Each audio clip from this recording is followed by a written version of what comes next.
안녕하세요. 저는 40대 엄마입니다.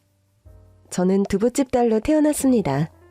부모님은 제가 태어나기 전부터 두부집을 운영하셨는데 할아버지와 할머니가 하시던 걸 아빠가 물려받았고 엄마가 결혼하면서 함께하게 된 것이었죠. 아침이면 동네 안에 고소한 두부 냄새가 가득했어요. 어릴 때부터 워낙 간 만든 두부를 먹고 자랐다 보니 그게 그렇게 맛있고 귀한 건지는 몰랐던 것 같아요. 우리 동네는 앞쪽은 우리 집처럼 두부를 팔거나 채소를 팔거나 하는 상인들의 구역이었고 마을 뒤편으로는 아파트가 있는 동네였어요. 학교에서 돌아올 때마다 저 멀리 보이는 아파트를 보며 우리 집은 언제 아파트에 사나 생각했던 기억이 나요. 당시 우리 동네 아파트에 사는 사람들은 하나같이 부자였거든요. 우리 두부집에는 아파트에 사는 손님들도 많았어요. 가끔 배달해달라는 손님들이 있었는데 주로 아파트 거주자들이었거든요. 두부 삶어 3동 507호요. 초등학교 때 혼자 가게를 보던 날이 있었는데 처음엔 그게 저 뒤에 보이는 아파트를 말한다는 걸 몰랐습니다. 네? 아, 딸내미가 있구나. 배달시키려고 하는데 엄마나 아빠는 안 계시니? 네. 잠깐 시장 가셨어요. 적어놨다가 보여드려. 5시 전에는 와야 하는데. 근데 3동이 뭐예요? 아, 여기 아파트야. 엄마한테 그렇게 말씀드리면 다 아실 거야. 저는 아파트라는 말에 두 눈이 휘둥그레졌습니다. 그날 저는 엄마를 졸라 배달을 하러 갔습니다. 아파트를 볼 기회잖아요. 그러나 눈으로 볼 땐 저 앞으로 보이던 아파트가 아무리 걸어가도 안 나오는 겁니다. 저는 결국 뜨끈뜨끈한 두부 세모를 든 채 길에서 엉엉 울고 말았죠. 그때 웬 남자애가 말을 걸더라고요. 야, 너 왜 울어? 아파트가 안 보여. 아파트? 저기 있잖아. 나 지금 집에 가는 길인데 같이 갈래? 그 남자애를 따라서 조금 더 걸으니 아파트 입구가 나왔어요. 몇 동인데? 3동. 3동? 우리 집도 3동인데? 혹시 몇 호? 507호. 어? 거기 우리 집인데? 그 남자의 덕에 저는 두부를 잘 배달할 수 있었고 가게로 돌아온 뒤 다시는 배달을 가지 않겠다고 했어요. 엄마는 제가 길을 잃을 뻔했다는 말에 노발대발 화를 내셨어요. 저라고 뭐 잃고 싶어서 잃은 것도 아닌데. 그때 제가 초등학교 4학년이었거든요. 나중에 커서야 한 거지만 저는 길치였습니다. 커서도 길을 어지간히 못 찾았어요. 중학교 때도 버스를 잘못한 게 한두 번이 아니었습니다. 분명 제가 타던 버스를 탄다고 탔는데 교복을 입은 남학생들만 우글우글한 겁니다. 좀 이상하긴 했지만 그러려니 하고 가는데 웬 남학생이 저에게 묻더라고요. 혹시 두부집 딸? 네? 누구? 나 기억 안 나? 내가 너 옛날에 두부 배달 와서 길 잃었을 때 도와줬잖아. 그렇게 듣고 보니 기억이 날 듯 말 듯 하더라고요. 아, 그때 그래. 나 3동 507호. 근데 너 이 버스 왜 탔어? 학교 가려고 탔지. 너 우리 학교 다녀? 나 여중인데? 난 남고. 저는 그게 뭐 오토 타는 건가 싶었어요. 버스니까 우리 학교도 가고 이 오빠네 학교도 가는 거려니 생각했죠. 그런데 그 오빠가 그러더라고요. 이거 우리 학교 셔틀버스야? 저는 그제야 얼굴이 새하얘졌고 기사님과 애걸복걸에 겨우 버스에서 내릴 수 있었습니다. 그런데 내리고 보니 어디로 가야 우리 학교가 나오는 건지 또 버스는 어디서 탈 수 있는 건지 모르겠더라고요. 울고 싶은 심정으로 주변을 둘러보고 있는데 저 앞에서 그 오빠가 저에게 오는 겁니다. 왜 내렸어? 너 길치잖아. 아니거든. 뭐가 아니야. 예전에도 바로 앞에 아파트 입구 놓고도 못 찾았으면서. 따라서 와. 그러면서 앞장서 걷는데 당황스럽더라고요. 아니 뭐해.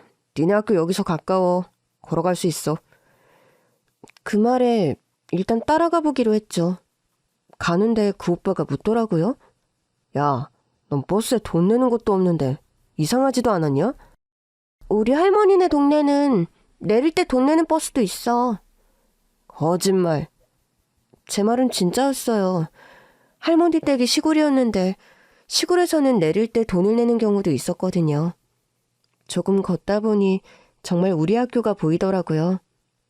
여기서부턴 내가 알아서 갈게. 찾을 수 있겠어? 아니다. 그냥 내가 좀 지각하지 뭐. 따라서 와. 결국 그 오빠는 저를 정문 앞까지 데려다 준 뒤 돌아갔어요. 가면서 나중에 또 보자고 하더라고요. 무슨 소린가 싶었는데 어느 휴일 그 오빠가 우리 두부 가게에 왔더라고요. 두부 세모 주세요. 어머, 오랜만이다. 그새 이렇게 컸어? 가게에 나와서 아이스크림을 먹고 있었던 저는 화들짝 놀라고 말았죠. 그 오빠는 저를 보고도 모른 척 두부만 사가더라고요. 저는 좀 어리둥절했는데 그때부터 시작이었던 것 같아요. 한 번씩 두부를 사러 왔던 그 오빠는 몇 년이 지나 제가 20살이 됐을 때 군대에 간다며 인사를 하러 왔더라고요. 당분간 못 볼 거야. 잘 지내고 있어? 응, 잘 다녀와. 그런데 그가 선뜻 돌아서지를 못하는 겁니다. 그러더니 묻더라고요. 편지 써줄래? 그날 이후 문구점이 보일 때마다 예쁜 편지지를 샀습니다.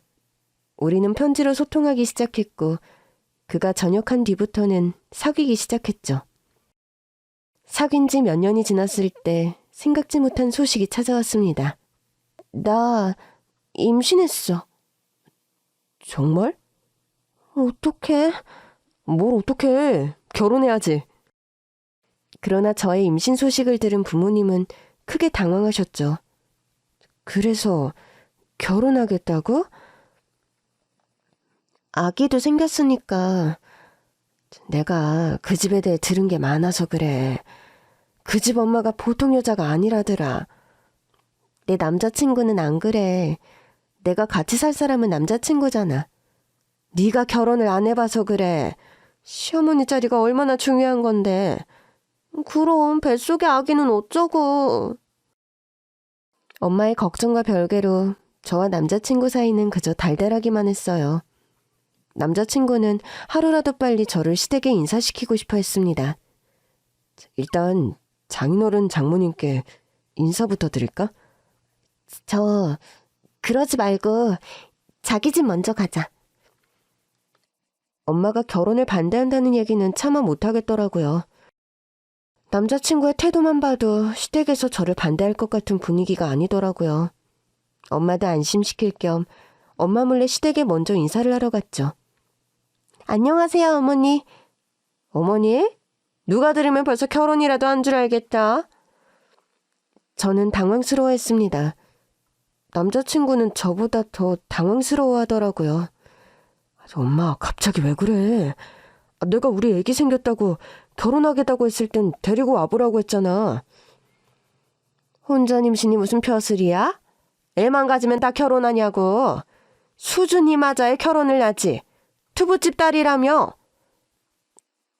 네. 우리가 니네 집 단골 좀 해줬다고? 감히 내 아들이랑 결혼할 생각을 해? 엄마, 그게 무슨 말이야. 내가 먼저 좋아해서 고백했어. 그럼 좀 만나다 말 것이지. 임신은 왜 시켜? 응? 예비 시어머니의 막말은 계속됐고 결국엔 드라마에서나 보던 일까지 벌어지고 말았죠. 이해했다. 이거나 먹고 떨어져. 예비 시어머니는 제 얼굴에 돈봉투를 집어던졌습니다. 시댁은 금융업에 종사하는 갑부집이었어요. 두부집 딸내미가 시집을 온다고 하니 성에 안 차는 심정은 이해할 수 있었습니다. 차마 화도 못 내고 한숨만 내쉬는데 남자친구가 불같이 화를 내더라고요. 엄마, 대체 이게 무슨 짓이야? 집을 나오는 길 남자친구는 저에게 연신 사과했어요. 우리 엄마가 원래 저런 사람이 아닌데 미안해. 내가 엄마한테도 가서 얘기 잘할 거니까 자기는 걱정하지 말고 있어. 알겠지? 그러나 집으로 돌아온 저는 한숨만 나오더라고요. 엄마의 말이 모두 사실이었으니까요. 시댁의 반대와 저의 고민으로 인해 결혼이 차일피일 미뤄지는 사이 배는 점점 불러왔습니다. 결국 결혼을 안 할 수가 없었죠. 결혼 후 저는 예쁜 딸을 낳았어요. 비록 시댁과의 관계도 새신랑을 못마땅해 하는 친정과의 관계도 무언나 쉽지 않았지만 딸은 저와 남편 그리고 친정과 시댁 사이에 유일한 연결고리였습니다. 물론 시댁에 갈 때마다 가시방석이었죠. 그래도 어떡해요. 우리 딸은 너무나 예뻤고 남편도 제 편인데 무서울 건 없었어요. 그러나 시어머니의 구박은 날이 갈수록 심해져 나중에는 저는 빼고 딸과 남편만 왔으면 좋겠다는 통보까지 하시더라고요. 아니, 꼭 너까지 와야겠니? 늙은 시엠이 혈압 올라 쓰러져야 속이 시원하겠어? 엄마, 무슨 말을 그렇게 해. 당연히 이 사람도 우리 가족인데 와야지. 가족은 무슨? 애 가져서 부잣집에 시집 오니까 아주 살판 났지? 엄마 그만 좀 해요. 나중에 우리 딸이 자라서 할머니가 엄마한테 이렇게 한 거 알면 좋아할 것 같아? 그럼에도 남편은 언제나 제 편이었어요. 그런 날이면 집에 돌아와 제 어깨도 주물러주고 발 마사지도 해주며 제 비위를 맞추려고 엄청 애썼거든요. 사실 그런 남편에게 발 마사지를 받고 있으면 시어머니에게 보란듯이 보여주고 싶었습니다. 이것 봐라. 당신 아들이 날 사랑해서 이렇게까지 한다. 물론 보여줄 수는 없었죠. 아마 그 모습까지 봤다면 가뜩이나 절 못 잡아먹어서 안달인 시어머니가 절 가만뒀을 리가요. 그렇게 몇 년이 흘러 딸이 유치원에 다니던 어느 날이었어요. 유치원에서 전화가 왔는데 딸이 병원으로 이송 중이라는 겁니다. 병원으로 가보니 딸이 사지를 못 쓰고 있는 거예요. 선생님, 우리 애가 왜 이래요? 유치원에서 갑자기 픽 쓰러졌는데 병원에 데리고 와보니 선천적인 병이 있는 것 같대요. 네? 그럴 리가요. 매년 건강검진도 다 받았는데 아무 문제 없었어요. 자세한 건 의사랑 얘기해 보셔야 할 것 같아요. 담당 의사는 원인은 뇌에 있는데 아무래도 선천적 문제 같다고 하더라고요. 남편도 연락을 받고 급히 병원으로 왔죠. 이게 다 무슨 소리야? 우리 딸이 왜? 선천적인 것 같다는데 당신 집에 뭐 문제 있는 거 아니야? 그런데 갑자기 남편이 황당한 소리를 하더라고요. 그게 무슨 소리야? 우리 딸이 저렇게 된 게 내 탓이라는 거야? 우리 집은 대대로 부자인데다 다들 건강한 체질을 타고났어. 선천적인 거라며. 우리 집이 아니니까 당신 집이 문제인 거 아니야. 당신 지금 그게 나한테 할 소리야? 겨우 두부집 딸내미 데려다가 부잣집 며느리 만들어줬는데. 당신 어머니는 매번 나한테만 뭐라고 하잖아. 우리 딸 좀 구박 안 받게 잘하라고. 이래놓고 구박 안 받기를 바래? 그럼 어머니가 날 구박하는 게 당연하다는 거야? 앞으로는 더 받겠네. 겨우 손녀 하나로 점수 따고 했었는데 손녀까지 저렇게 만들었으니. 남편은 딸의 병이 제 탓이라며 저를 몰아세웠고 아픈 딸의 얼굴은 보지도 않은 채 돌아가 버렸습니다. 딸의 병은 하루아침에 나을 수 있는 게 아니었어요. 그렇게 몇 달을 병원 신세를 지고 있는데 시어머니가 처음으로 병원에 오신 겁니다. 어머니 오셨어요? 애는? 지금 약 먹고 자요. 아니, 언제까지 병원에 두라는 거니?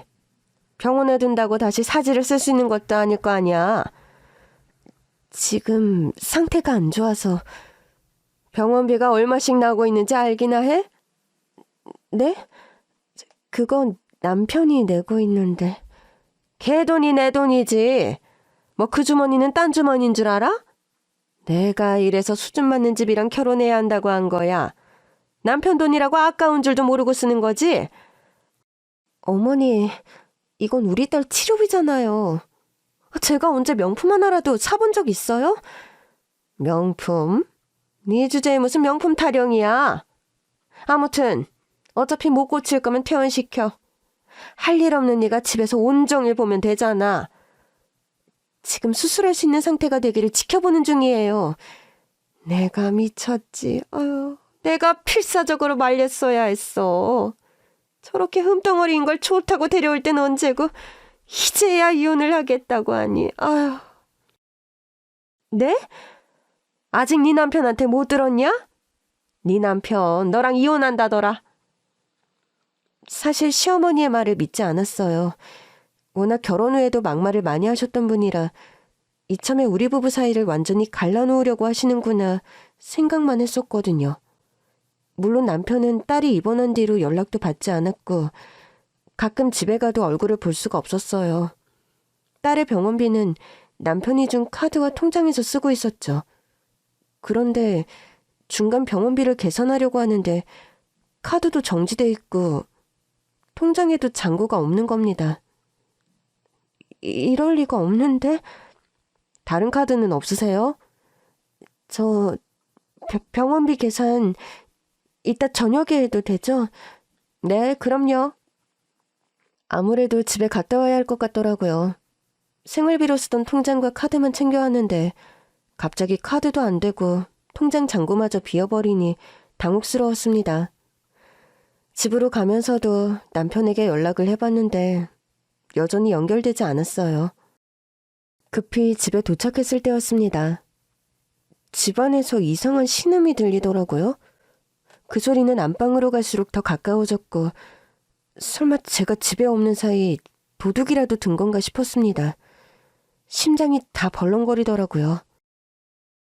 조심스럽게 안방문을 열었을 때 저는 벌거벗은 남편이 보였습니다. 그리고 차마 입에 담을 수 없는 광경이 펼쳐져 있었죠. 그 순간 얼마나 놀랐던지 저는 방문 앞에 서서 그 둘이 저를 발견할 때까지 넋을 놓고 서 있었어요. 뒤늦게 절 발견한 남편이 기겁하면서 침대에서 떨어지더라고요. 둘 다 당장 나가. 여보, 내 집에서 당장 나가라고. 아니, 당혹스러운 건 알겠는데 그건 아니지. 이건 내 집이잖아. 뭐? 그리고 나 이 사람이랑 재혼할 거야. 그러니까 당신이 나가. 창피한 건 아는지 이불로 주요 부위만 가린 채 말하는데 기가 차더라고요. 남편이 태도를 바꾸자 상간녀도 당당한 척 침대에서 저를 보더군요. 저는 결국 지갑이든 가방만 들고 집을 나왔습니다.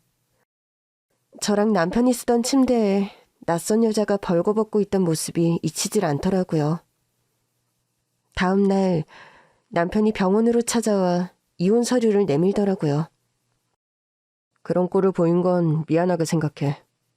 먼저 서류 정리를 해야 했는데. 이제 와 그렇게 말하면 불륜이 사랑이 돼? 난 사랑이야. 그래?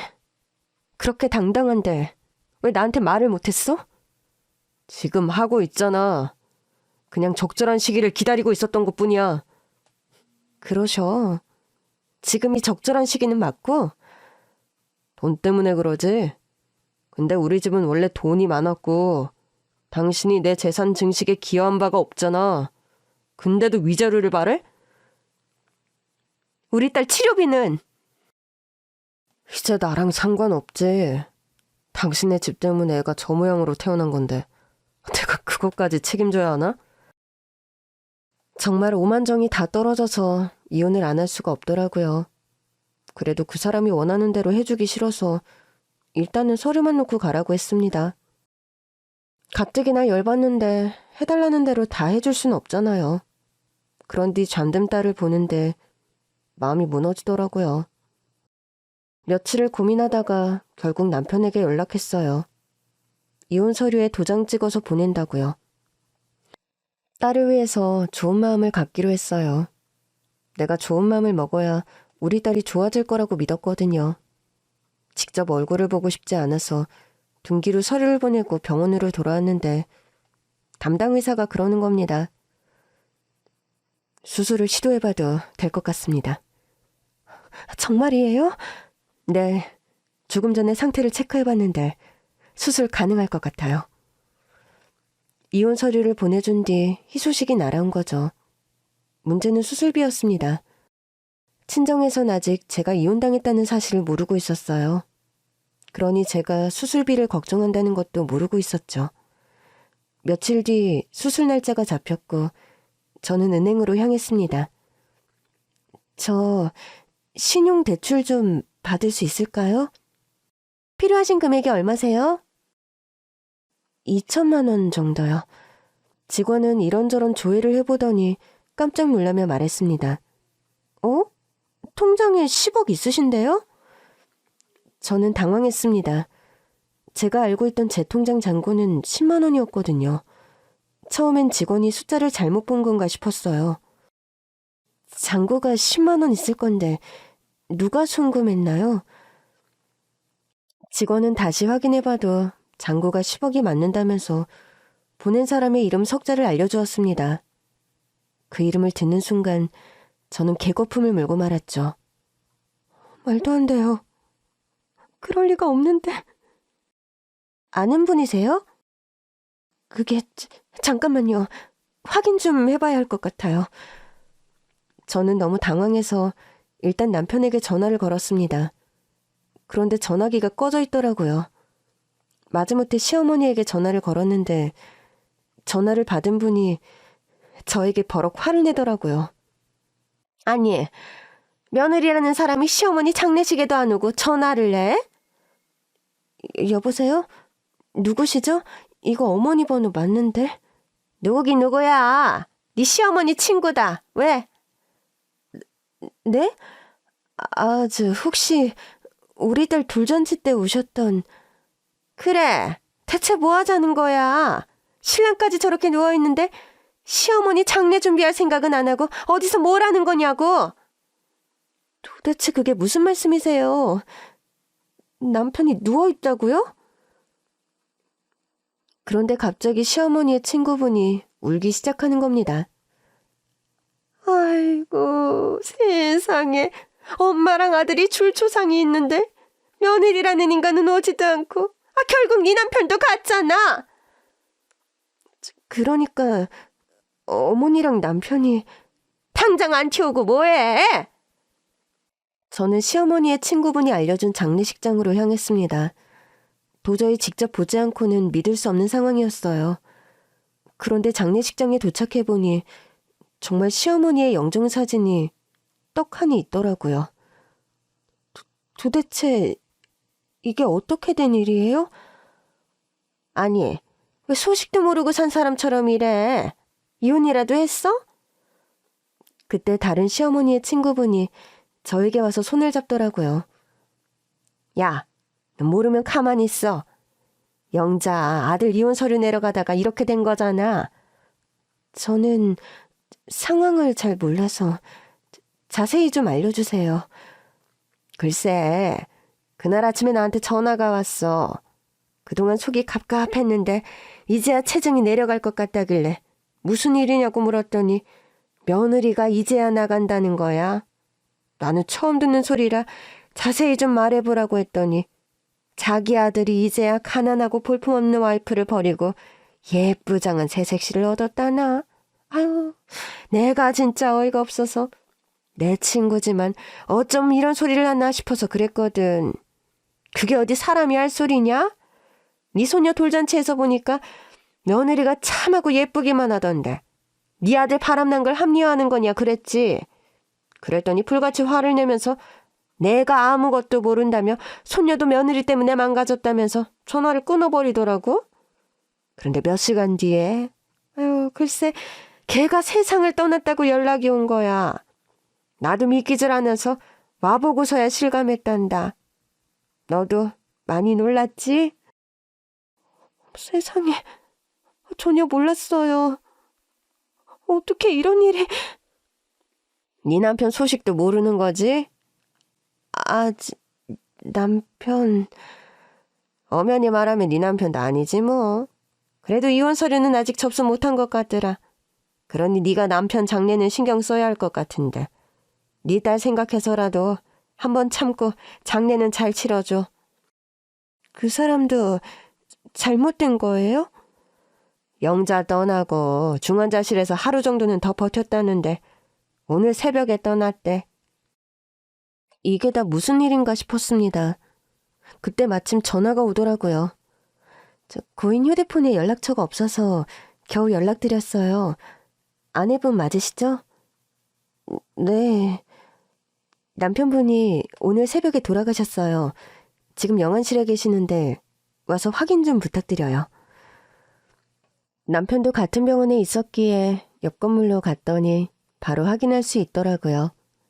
저는 남편을 보고서야 모든 상황을 실감했습니다. 이혼 서류를 보낸 뒤 며칠 만에 일어난 일이었어요. 영안실에서 나오는데 형사들이 저를 기다리고 있더라고요. 오셨네요. 댁에도 안 계셔서 한참 찾았습니다. 네, 제가 딸 때문에 병원에서 지내거든요. 그러시군요. 가뜩이나 힘드신데 이런 참담한 소식을 전하게 돼서 정말 죄송합니다. 어떻게 된 거죠? 대충은 들었는데. 차에 3분이 타고 계셨는데 교통사고로 시어머니랑 다른 여자분은 그 자리에서 돌아가셨고 남편분은 중상으로 이송됐었어요. 그런데 고비를 못 넘기셨다고 해요. 같이 타신 분은 가족관계는 아니던데 지금 조사 중이긴 한데 혹시 아시는 분일까요? 형사가 사진을 보여줬고 저는 고개를 끄덕였습니다. 제 집 안방에서 남편과 함께 벌거벗고 있던 그 여자더라고요. 네, 상간녀예요. 그렇군요. 이분 가족들에겐 연락이 갔나요? 예, 연락을 시도는 했는데 아직 연결이 안 되고 있어요. 그럼 그분 장례는 못 치르고 있는 건가요? 예, 아직. 형사는 오히려 미안하다는 듯 저에게 모든 상황을 전해주었습니다. 저는 일단 남편의 장례를 진행하기로 했고 친정엄마에게 연락했어요. 엄마, 놀라지 말고 들어. 최서방이 사고가 나서 장례를 치러야 할 것 같아. 뭐? 그게 무슨 소리야? 시어머니도 돌아가셨어. 그래서 그러는데 며칠만 우리 애 좀 봐줘. 그때는 정신이 없어서 10억의 출처를 찾는 건 잊고 있었어요. 장례를 치르는데 남편의 친구들도 와서 혀를 차더라고요. 재수씨, 고생 많으셨죠? 네? 세상에, 얼마 전부터 친구 모임에 상간녀를 데리고 나오길래 저러다 천벌받지 싶더라니. 제가 괜한 마음을 먹어서 이렇게 됐나 싶고 마음이 무거워요. 친구 모임에 그 여자를 데리고 왔어요? 네, 부부 동반 골프 모임에 데리고 왔더라고요. 지금껏 한 번도 재수씨랑 안 오길래 왜 안 오냐고 물었더니 재수씨는 골프에 관심이 없다고 그래서 그러려니 했거든요. 저는 부부 동반 골프 모임이 있는 줄도 처음 알았습니다. 물론 골프에 관심을 가져본 적은 없었어요. 남편도 권한 적은 없었고요. 그런데 부부 동반 모임에 상간녀를 데리고 가다니 기가 차더라고요. 골프 치다가 만난 여자 같던데. 야 임마, 그만해. 재수씨도 심란하실 텐데 뭐하러 그런 소리까지 하고 있어. 죄송합니다. 제가 속이 갑갑해서. 아니에요. 안 그래도 이혼하려던 참이었는데 사고 소식 듣고 온 거예요. 그래도 어떡해요. 아직 법적으로 부부고 애기 아빠인데 장례는 잘 치러주라고요. 제 말은 모두 진심이었습니다. 솔직히 맘 같아선 장례를 주관하고 싶진 않았죠. 근데 남편이 이혼 서류를 접수하러 가다가 사고가 나는 바람에 서류는 접수되지 않은 상태였어요. 안 그래도 형사에게 사고 현장에서 발견된 이혼 서류를 전달받은 뒤였습니다. 형사는 남편의 휴대폰에 제 연락처가 없어서 우리가 같이 살던 집에도 갔다가 한 발 늦게 이혼 서류에 적힌 제 연락처를 찾았다고 하더라고요. 그러면서 받은 게 하나 더 있었습니다. 자, 이거 현장에서 상간녀가 차고 있던 귀중품인데 혹시 아시는 물건일까봐 확인 좀 부탁드리려고요. 보는 순간 알았습니다. 그건 제가 결혼할 때 받은 예물이었어요. 다이아몬드 목걸이, 반지, 귀걸이 세트였죠. 이걸 그 여자가 하고 있었어요? 예, 혹시... 아니요, 제 거 아니에요. 분명 제 것이었지만 아니라고 했습니다. 그 여자가 찾던 걸 돌려받고 싶지도 않았고 이제와 결혼식 때 받은 귀중품이 무슨 소용인가 싶었거든요. 다만 속에서 천불이 나는 것 같았죠. 그 둘이 침대에서 엉켜있는 걸 봤을 때도 이렇게까지 속이 뒤집히진 않았던 것 같아요. 내 방 내 침실에 다른 여자를 데리고 온 것도 모자라 우리의 사랑의 결실이었던 결혼 예물을 그 여자에게 줬다니. 정말 남편에게 미련 한 가닥도 남기지 않을 수 있겠다 싶었죠. 장례를 마치고 딸의 병실로 갔더니 엄마가 한숨을 쉬더라고요. 밉다 했지만 그래도 너랑 잘 살길 바랐는데. 아니, 애가 이렇게 된 건 왜 나한테 말을 안 한 거야? 말했으면 엄마는 또 그랬을 거 아냐. 그것 봐라. 내가 결혼하지 말라고 하지 않았냐. 그런 결혼을 하니까 애까지 이렇게 되지 않았냐. 얘 좀 봐. 내가 왜 그런 소리를 해. 이게 네 결혼이랑 무슨 상관이라고. 나 이혼하려고 했었어. 남편 바람나서. 뭐? 근데 그것도 말을 안 했단 말이야? 내가 진짜 견디기 힘들었던 게 뭔지 알아? 세상에 하나뿐인 엄마마저 내 편이 아닌 것 같아서. 내가 잘못된 선택을 할 수도 있지. 엄마는 뭐 다 옳은 선택만 하고 살았어? 내가 왜 네 편이 아니야. 네 편이니까 속이 상해서 그러는 거지. 알아. 아는데 나도 내가 한심해. 근데 엄마까지 내 탓을 하면 나 누구한테 내 속을 말해. 나까지 네 탓을 하다니 그게 무슨 소리야. 우리 애가 저렇게 된 게 내 탓이래. 전부 다 내 탓이래. 아니, 무슨 그런 놈이 다 있어. 그래 놓고 저는 바람 피우고? 저는 처음으로 엄마에게 제 암울했던 결혼 생활에 관해 이야기하며 펑펑 울었습니다. 엄마도 같이 우시는데 괜한 소리를 했다 싶더라고요. 어차피 남편이랑 시어머니도 세상을 떠난 이 마당에 그냥 아예 아픈 것만 말할걸. 괜히 엄마만 속상하게 했나 싶더라고요. 우리 모녀는 한바탕 운 뒤 손을 꼭 잡았습니다. 엄마가 걱정하시더라고요. 그나저나 이제 네 남편도 없고 의사가 와서 그러던데 수술 날짜 잡혔다고? 맞다. 엄마가 어떻게든 마련해볼게. 아니지 엄마, 그게 아니라 내가 우리 소녀를 위해서 내 몸뚱이가 부서져도 수술비는 마련한다.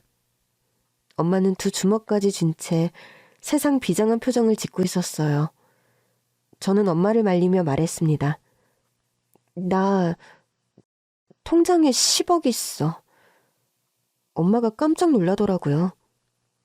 널 그렇게 구박했으면서 시댁에서 종잣돈이라도 준 거야? 아니면 위자료? 위자료는 무슨... 그 사람 내가 자기 재산에 기여한 게 뭐가 있냐고. 자기네 집이 원래부터 부자였으니까 위자료는 바라지도 말라고 하더라. 심지어는 우리 딸 수술비도 안 주겠다고 했어. 뭐야? 그럼 10억은 어디서 난 거야? 복권이라도 당첨됐어? 아니, 보험금이 들어왔어. 남편이랑 시어머니 거. 어? 그래서 수술비는 있어. 그러니까 걱정하지 말라고. 아니, 그 인간들이 너한테 도움이 되기도 한다. 나라고 알았겠어. 원래는 신용대출이라도 받아보려고 은행에 갔는데 글쎄 통장에 떡하니 10억이 있잖아. 세상 떠난 사람들한테는 좀 미안하지만 수술비는 걱정할 거 없으니 잘 됐다. 그래서 장례도 잘 치러주고 왔어. 잘했어. 마음 예쁘게 먹어서 너한테 나쁠 게 없어. 우리 손녀 수술 잘 돼야 하니까 그것만 생각하자. 며칠 뒤 딸은 수술에 들어갔어요.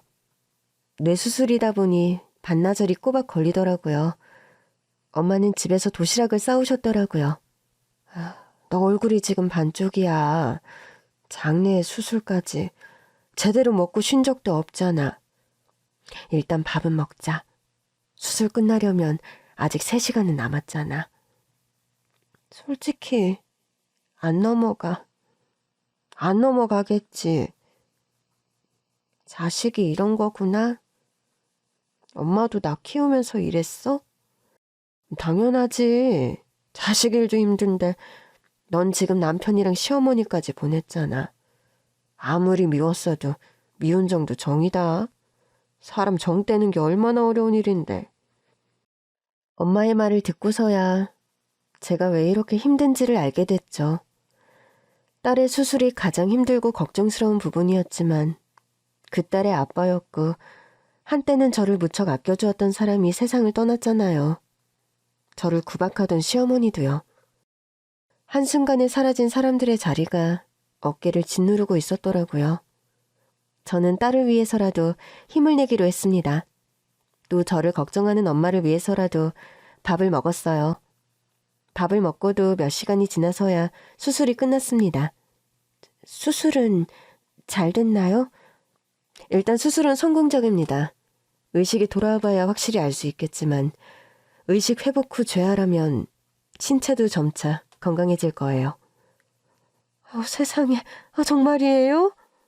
우리 손녀가 다시 사지를 쓸 수 있어요? 수술의 결과 자체는 좋은데 신체 회복 능력은 데이터로만 알 수 있는 게 아니라서요. 잘 회복할 수 있게 도울 테니 일단 경과를 지켜보시죠. 선생님, 정말 감사합니다. 어머니, 수술비는 마련하셨어요? 지난번에 뵀을 때 걱정이 많아 보이셨는데 혹시 필요하시면 제가 추천서 써드릴 테니까 지원을 받아보세요. 소득이나 재산이 없으시면 바로 지원될 거예요. 그게... 제가 뭐라고 말해야 할지 몰라 주저하고 있는데 엄마가 대신 말하더라고요. 우리 딸이 재산이 많아요. 에? 근데 그때는 수술비 때문에 걱정하셨잖아요. 네, 맞아요. 그랬었죠. 근데 제가 재산이 많더라고요. 이걸 참 뭐라고 해야 할지. 남편과 시어머니의 사망보험금을 받았다고 대놓고 말하는 것도 좀 그렇고. 아무튼 저를 걱정해준 딸의 담당 의사에게 고마웠어요. 사실 저도 지원을 받을 수 있다는 건 알고 있었죠. 그런데 그때는 남편과 이혼 전이라 애기 아빠 재산이 많았거든요. 지원을 받을 수 있을 리가 없다고 생각했죠. 몇 시간 뒤 딸은 의식을 회복했습니다. 우리 딸, 엄마 알아보겠어? 응. 몸은 어때? 팔이랑 다리 느낌은? 그런데 딸이 아무렇지 않게 팔을 들더라고요. 엄마, 팔이 움직여. 저랑 엄마는 너무 놀라서 눈물을 쏟았고 딸은 어리둥절한 얼굴로 물었어요. 엄마, 나 다 나았어? 많이 좋아진 것 같아. 다리는? 딸은 발도 움직이더라고요. 세상에, 우리 딸 진짜 다 낫겠네? 다음날 딸의 상태를 살펴보던 담당 의사가 미소를 짓더라고요. 수술이 아주 잘 된 것 같네요. 선생님, 정말 감사해요. 아닙니다.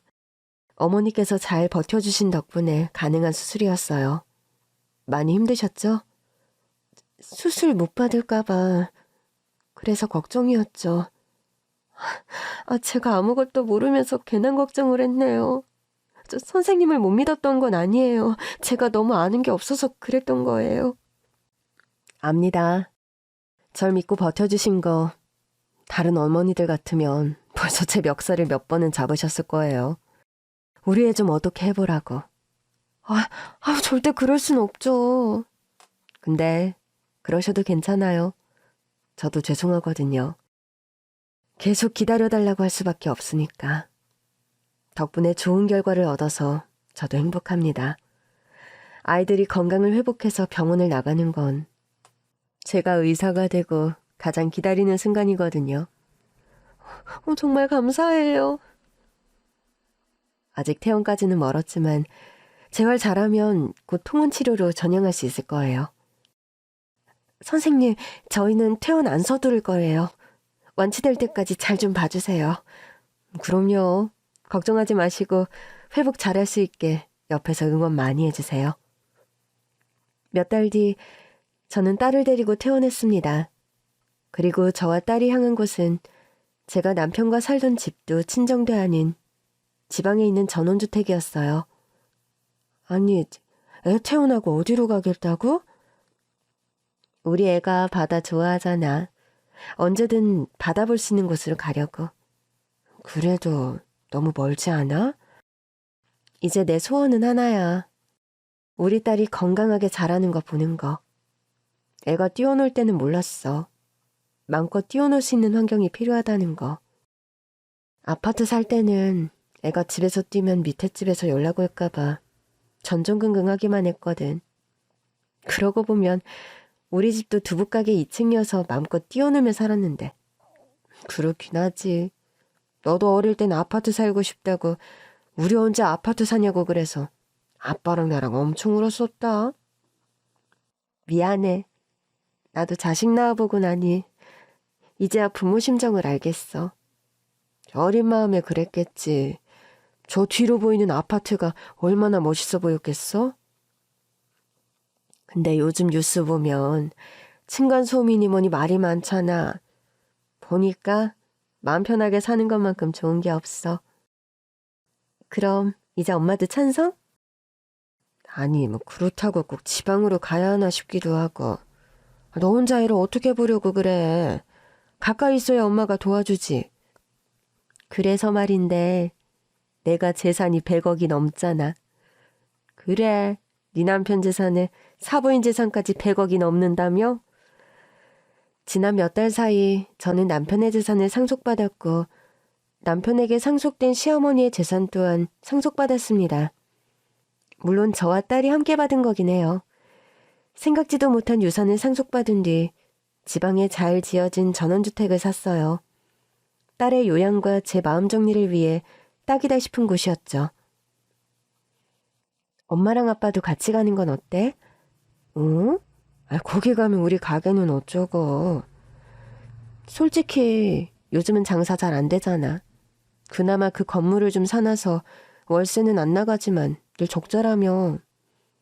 요즘은 다들 마트에서 두부를 사 먹으니까 가끔 손두부 먹고 싶다면 오는 손님은 좀 있어도 이웃 남길 정도는 아니지. 거기 가서 하면 되잖아. 거긴 시골 동네라서 더 잘 될 수도 있어. 시골 동네에서 두부 장사를 어떻게 하냐? 난 엄마랑 아빠가 이제 장사 좀 접고 쉬었으면 좋겠지만 종 하고 싶으면 조금씩만 만들어서 팔고 남는 시간엔 또 다른 취미도 가지면 되지. 다른 취미? 사실 저희 엄마 취미가 독서였어요. 두부 장사하면서 틈날 때마다 앉아서 책 읽는 모습을 많이 봤거든요. 요즘엔 시골 동네에서 책방도 많이 하더라고. 뭐? 두부랑 책을 팔라고? 뭐 어때? 두부 파는 책방. 엄마는 재밌다며 웃더라고요. 물론 제 얘기는 절반은 농담이었어요. 그러나 상속받은 재산을 우리 가족을 위해 잘 쓰고 싶었거든요. 마음이야 엄마가 편하게 책 읽고 집에서 먹을 두부 정도만 만들면서 살기를 바랐지만 저희 엄마가 평생 일을 해온 분이거든요. 일을 안 하면 늘 좀이 쑤신다고 하시는 분이라 소소하게라도 뭘 팔고 용돈 정도만 벌 수 있으면 만족하실 것 같았어요. 아무튼 아빠랑 얘기해 볼게. 아빠가 평생 해온 두부집을 두고 떠날지 모르겠다. 그러나 다음날 엄마가 어이가 없다는데 그러더라고요. 아빠는 무조건 손녀랑 같이 간단다. 그럼 뭐 어쩌니? 바늘 가는데 실도 가야지. 까짓것 해보자. 두부 파는 책방. 그렇게 전 엄마 아빠 딸과 함께 공기 좋고 언제든 바다를 볼 수 있는 지방으로 이사를 갔어요. 처음엔 딸이 좀 클 때까지만 지낼 생각이었는데 엄마의 두부 파는 책방이 너무 잘 되는 겁니다. 나 이번 달에 얼마 벌었는지 알아? 얼마 벌었는데? 사실 전 딸의 교육에 집중하느라 두부 파는 책방에는 많은 신경을 못 쓰고 있었거든요. 두부 잘 팔릴 때보다 더 팔아. 이 동네 할머니들 책을 얼마나 잘 사는지 모른다. 정말? 그래서 독서 모임도 좀 만들려고. 엄마는 저조차 예상하지 못한 방식으로 자신의 사업을 확장해 나갔고 저는 두 눈이 휘둥그레질 수밖에 없었습니다. 한편 아빠는 책에는 영 취미가 없으셔서 콩농사를 짓기 시작하셨죠. 그런데 아빠도 농사가 체질이셔서 첫 해부터 콩농사는 대박이었습니다. 아니, 우리 집은 다 시골 체질이야? 어쩜 이래? 딸내미가 용돈 드린다고 그냥 취미로 하시라니까 다들 돈을 왕창 버네. 그럼 어떡하냐? 좋아하는 거라니까 돈이 막 들어오는 걸. 저는 엄마와 아빠를 보면서 한 가지를 배웠어요. 우리 딸에게도 좋아하는 걸 하게 해야겠다. 사지를 못 쓸 뻔했던 아이가 건강하게 학교에 다니는 것만으로도 감사해서 딸의 장래에 대해선 욕심이 없었어요. 그냥 애가 좋아하는 거, 하고 싶은 거라면서 알아서 자기 밥벌이도 하고 이 험한 세상도 헤쳐나가겠다 싶더라고요. 우리 딸은 두부 파는 책방에서도 마스코트 노릇을 톡톡히 하고 있어요. 애가 외할머니랑 계속 책을 읽어서 그런지 언어 능력도 좋고 손님들에게 말을 너무 잘 거는 거예요. 할머니, 책 읽어오셨어요? 그럼 나 이제 한글 읽을 줄 알아. 참 잘했어요. 엄마는 이제 한글을 못 읽는 동네 할머니들에게 한글 교육까지 하십니다. 우리 엄마가 이렇게 교육열이 뜨거운 사람인 줄 처음 한 거 있죠? 돌아보면 매번 같은 두부를 만드는데도 엄마는 늘 공부하는 마음으로 두부를 만들었어요. 덕분에 동네 안에서 맛을 인정받아 우리 가족이 먹고 살았던 거죠. 그렇게 평화로운 일상이 이어지고 있던 어느 날이었습니다. 갑자기 모르는 번호로 전화가 왔어요. 여보세요? 그러니까 목소리가 중년의 여자분 같았는데 처음에 말을 잘 못 꺼내더라고요. 장난 전화인 줄 알고 끊으려는데 그쪽에서 다급하게 말하더라고요. 저 남편분이랑 바람 피운 여자 엄마예요. 그 순간 잊고 지냈던 악몽이 다시 살아나는 것 같았어요. 아, 네. 혹시 좀 만날 수 있을까요? 사실 전 내키지 않았어요. 죄송한데 저는 생각이 없어요. 이제 와서 과거의 일을 생각하고 싶지도 않고요. 남편이 세상을 떠나고 수년의 시간이 흘러 있었습니다. 딸이 건강하게 잘 자라는 것만으로도 그를 용서할 수 있다고 생각했어요. 그런데 그 전화를 받는 순간 마음 깊이 남아있던 미움이 솟구치더라고요. 한 번만 만나주시면 안 될까요? 그러나 상간녀의 어머니는 계속해서 저를 설득하셨죠. 근데 제가 몸이 안 좋아서 지금 요양병원에서 있거든요. 저더러 와달라는 말씀이신 거죠? 죄송합니다. 무례한 건 아는데 저도 시간이 얼마 안 남아서요. 저는 결국 엄마 아빠에게 딸을 부탁한 뒤 상간녀의 어머니가 입원해 있다는 요양병원으로 갔어요. 우리 집에서 1시간 반 정도 거리에 있더라고요. 와주셔서 감사해요. 막상 보니 안색이 정말 좋지 않더라고요. 많이 안 좋으신 거예요? 다른 자녀분들은요? 제가 걔 낳자마자 버렸어요. 그래서 고아로 자랐어요. 다 제가 죄인이에요. 애가 사랑을 못 받고 자라서 그런 못된 일을. 아주머니, 어쨌든 아주머니 따님은 성인이 돼서 자기가 선택한 일을 한 것뿐이에요. 그게 후회가 되셔서 절 부르신 거라면 그러실 거 없어요. 제가 아주머니께 무슨 억하심정이 있다고. 전 잊고 잘 살고 있어요. 막상 만나고 보니 괜히 왔다 싶었어요. 마음만 안 좋고 자기 딸을 이해해달라는 건가 싶어서 짜증도 나더라고요. 제가 이해해야 하는 일은 아니잖아요. 그런데 차마 병색이 짙은 얼굴에 그런 소리까지 못하겠더라고요. 그런데 상간녀의 어머니가 저에게 보석함을 내밀더라고요. 몇 년 전에 딸을 드디어 찾았는데 골프 캐디인가 뭔가를 했다는데 바람 피운 남자랑 같이 차 타고 가다가 그렇게 됐다는데 내가 너무 늦게 찾아왔구나 싶고 나도 평생 외롭게 살았는데 내 딸도 그렇게 살았구나 싶어서 계속 괴로웠어요. 상간녀의 어머니는 저에게 그 보석함을 내밀었습니다. 이거 드려도 될까요? 네? 이걸 왜 저한테?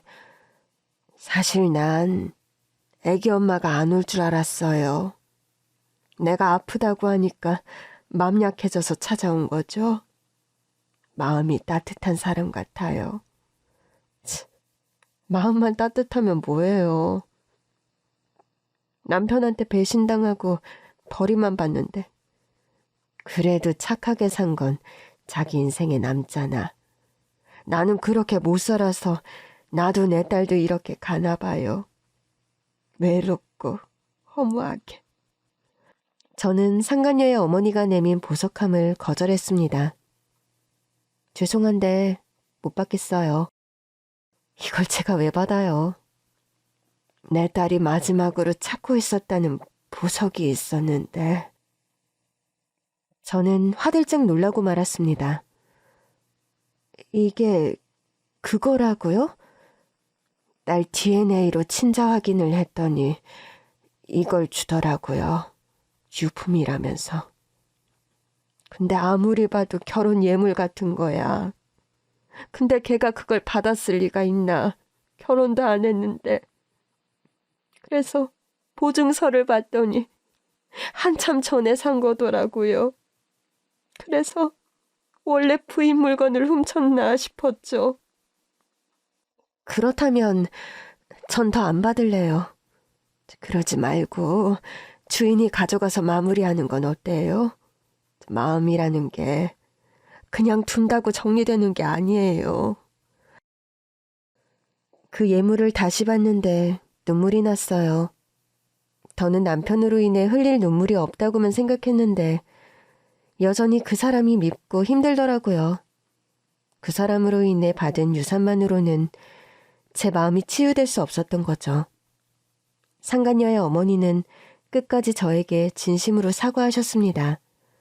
자신이 자식을 못 키워서 이렇게 된 거라며 부디 용서는 못해도 담고 살지 말라고 저를 다독이셨어요. 저는 그 예물을 남편의 납골당에 넣어주었습니다. 누구한테 주고 싶었든 당신이 산 거니까 당신이 알아서 해. 몇 년 만에 처음으로 남편의 납골당에 간 날이었어요.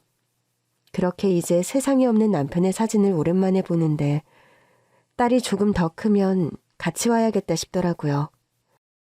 그전까지는 두 번 다시는 보고 싶지 않은 얼굴이었거든요. 이 덕에 나는 잘 먹고 잘 산다. 그러면 되는 건 줄 알았는데 마주할 수 없다면 잊은 게 아니었더라고요. 그렇게 집으로 돌아오는 길 무거웠던 어깨가 비로소 가벼워지는 걸 느꼈습니다. 그날 이후 저는 상간녀의 어머니가 있는 요양병원에도 종종 들렀습니다. 좋아하신다는 간식도 사다 드리고 마지막도 지켜드렸어요. 나중에서야 엄마에게 이 사실을 말했는데 엄마도 잘했다고 하시더라고요.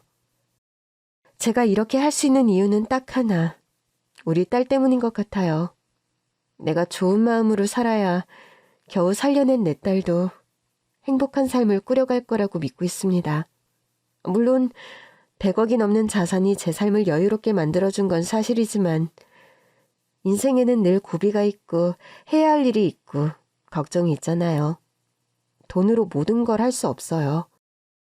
돈으로 인해 자만하지 말고 마음을 지키며 살기 위해 노력하고 있습니다.